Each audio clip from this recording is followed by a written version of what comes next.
Sarah Ferguson's life has never been short on drama, but the latest revelations about her spending habits are in a league of their own.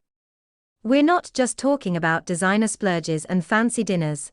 This is full-blown royal excess, the kind of extravagance that would make Henry VIII proud.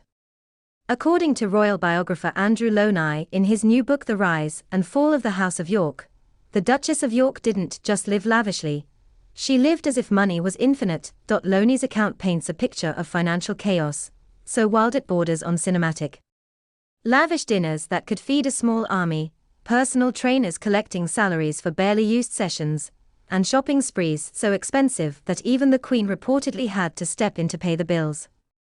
Imagine Selfridges employees spending an entire day handpicking gifts for Fergie's Christmas list, or assistants making near-daily runs to restock luxury face creams and cosmetics.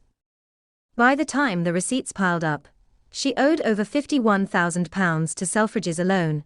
Her staff described her household as something out of a period film: nightly banquets with entire roasts that went untouched, tables overflowing with food that ended up in the trash by morning. Even her personal trainer reportedly earned £65,000 a year to be on call, despite barely working with her. It was a world where bills were someone else's problem, often Queen Elizabeth II's. The Queen, ever the peacemaker, is said to have quietly bailed her out multiple times, including a £500,000 payment in 1994 to keep Coutts Bank from taking action, but the indulgence didn't stop at dining and shopping. Fergie treated real estate like an accessory, renting mansions she never lived in and paying penalties just to walk away. One Surrey property alone cost her £50,000 after she backed out before moving in.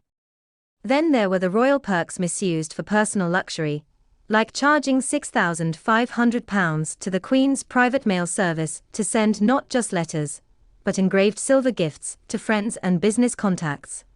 Her debts ballooned to an astonishing £3.7 million. Local suppliers stopped delivering, her petrol card was confiscated, and even her newsagent refused service.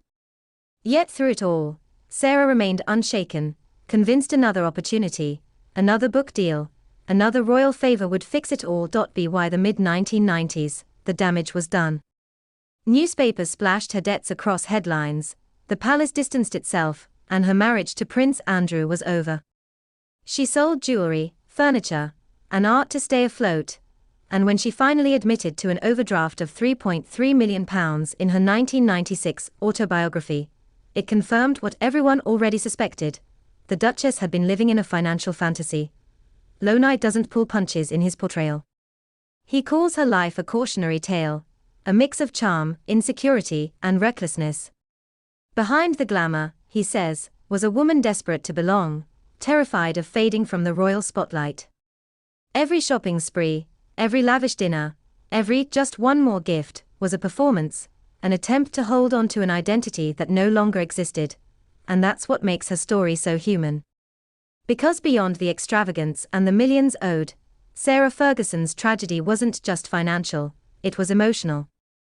She was trying to buy the illusion of a life she once had. She's been called reckless, naive, generous, even tragic.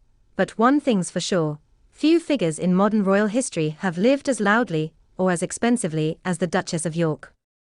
And when the bills finally came due, the cost wasn't just in pounds, it was in reputation, trust, and a fantasy that faded the moment the crown turned away.